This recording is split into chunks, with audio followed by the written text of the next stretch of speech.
Bruh. Oh my god, this episode was brutal. Feels actual brutality, and oh my god, I had shivers down my spine. This episode, why do you do this to me, Gate? This is why you're one of my personal favorites from this season, and when you originally started airing. Sure, you have problems, but oh my god. Episode 14, or episode 2 of season 2 of Gate, just damn. We deal with the aftermath of the earthquakes, where you have Itami and all them from Japan. They're pretty calm about it because it happens constantly in Japan. Well, we get to see the reactions of people who've never experienced it before, have never even heard about them, kind of thing. And oh my god, just the terror, the fucking terror. That was beautiful.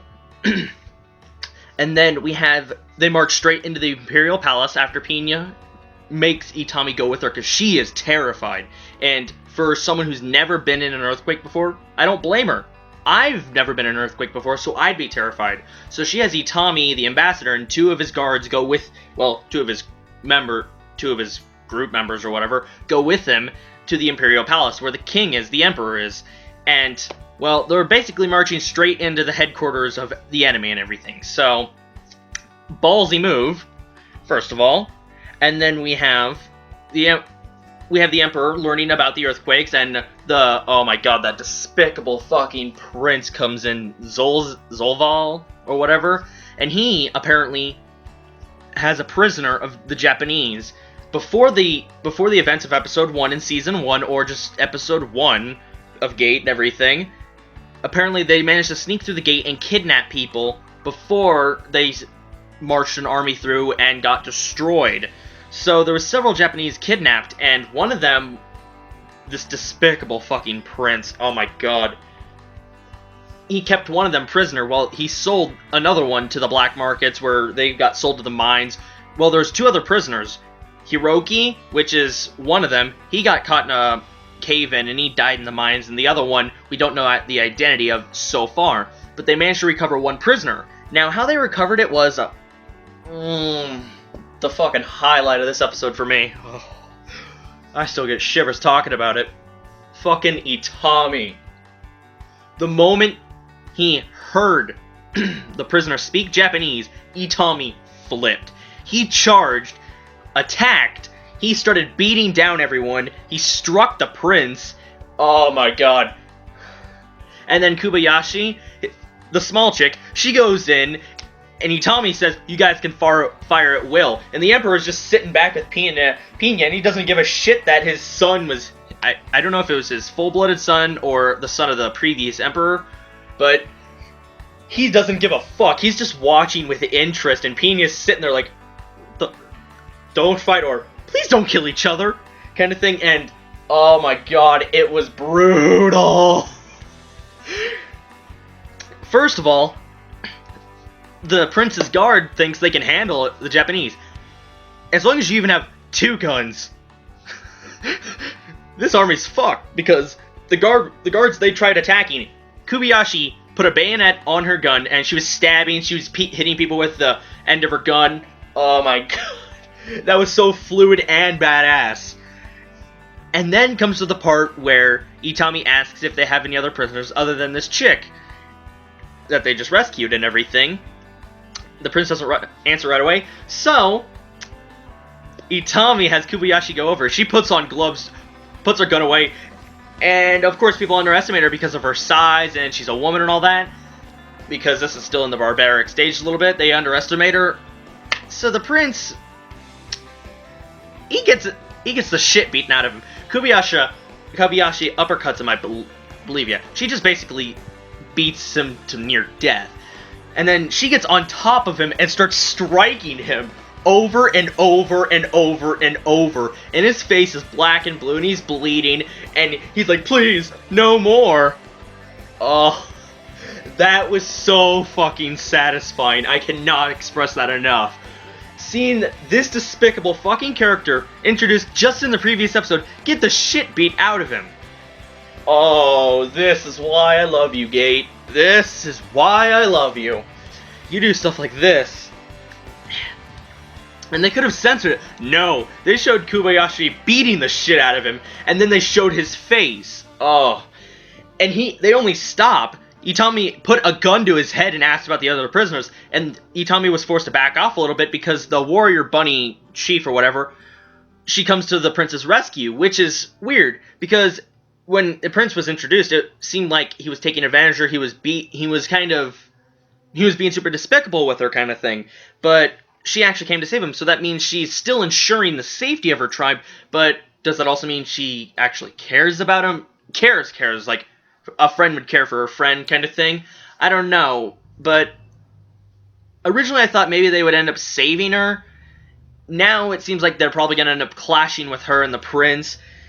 And as a display of their power, well, the emperor did say, he pointed out the Japanese's weakness is they care about their people too much. I mean, they got infuriated when they found out some of the people had been kidnapped and kicked the prince's ass and all that in front of the fucking emperor in the Imperial Palace. They opened fire in the Imperial Palace. People walked up with shields. They're dead. Just overwhelming power. Fucking brutal. Ballsy. Oh, this is why I love Gate.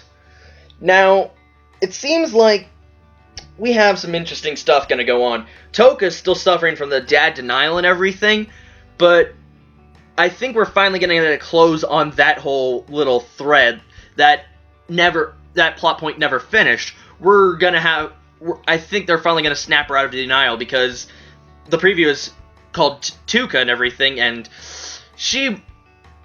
I think what the one guy at the very end of the episode said that was really important is probably going to be related to Tuka, so they're going to have to explain to Tuka or help her realize that her dad is dead. She's still delusional, believing that he's alive. So I'm glad they're finally going to hopefully finish that plot point up. I still can't get over the beginning. And the sad thing is, this rescued, kidnapped prisoner and everything, her family's dead. They were handing out posters the day the gate was open and the army marched through and everything, and they were caught in the crossfire. They died. Feels. She only got introduced this episode, and oh my god, that was a truckload of feels. I honestly feel sad for her. And come on, Gate, please!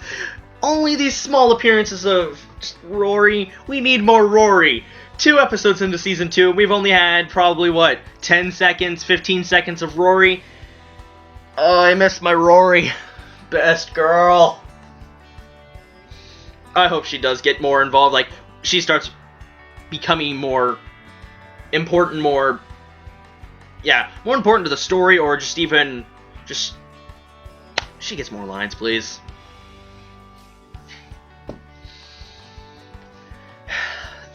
This was so good. And of course, the Japanese also had to use another statement of their power. They destroyed the Senate building, which the Emperor, he already agreed to hold peace talks now. He's going to hold peace talks, and now the majority of the Senate, they're scared by the display of this power, are willing to begin peace talks with the Japanese army. So they're going to try and end this war.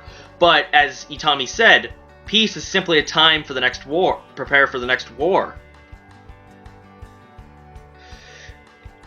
And if I'm feeling, if my gut feeling's right about the Warrior Bunny Chief, the Warrior Bunnies are going to be a problem if they actually, since the Chief is under the Prince Zolval's command, yeah, they're going to be a problem in the future, and I'm willing to bet they're pretty strong. And speaking of Zolval, that despicable bastard, he realizes the Emperor wants him to succeed the throne because he's easy to control, and that means the Emperor, even when he is not the Emperor anymore, he can still control from the shadows, so he never loses power.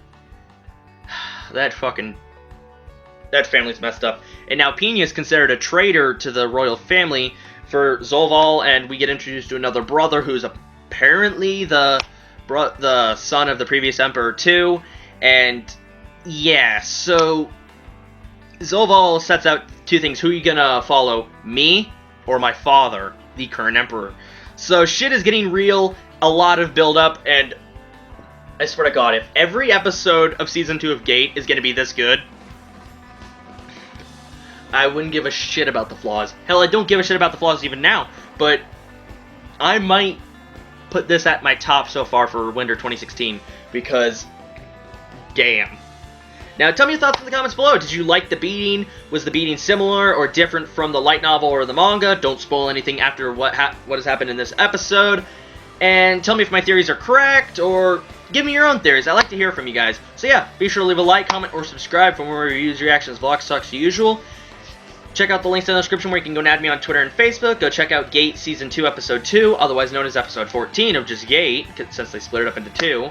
And I really wonder when we're going to get into the actual fire dragon killing. Maybe the last 5 episodes, maybe? Who knows? Because we gotta wrap up some stuff with Tuca. We might have to deal with an actual war. And then we also have to deal with the fire dragon. I don't know. And again, I also love that opening. The music, really good. I don't mind some of the recycled images in it, but it's still pretty good. And that ending with the visuals, the ending song's not particularly my favorite, but the visuals are my favorite, especially with Rory and the army suit and all that, her combat suit, and just how she's like, ah! At the very end of it. So yeah. Oh my god, this was such a good episode. Gate. This is why I love you. Have a good day. Watch lots of anime, read lots of manga. I'll see you guys in the next review. So yeah. Bye-bye, guys.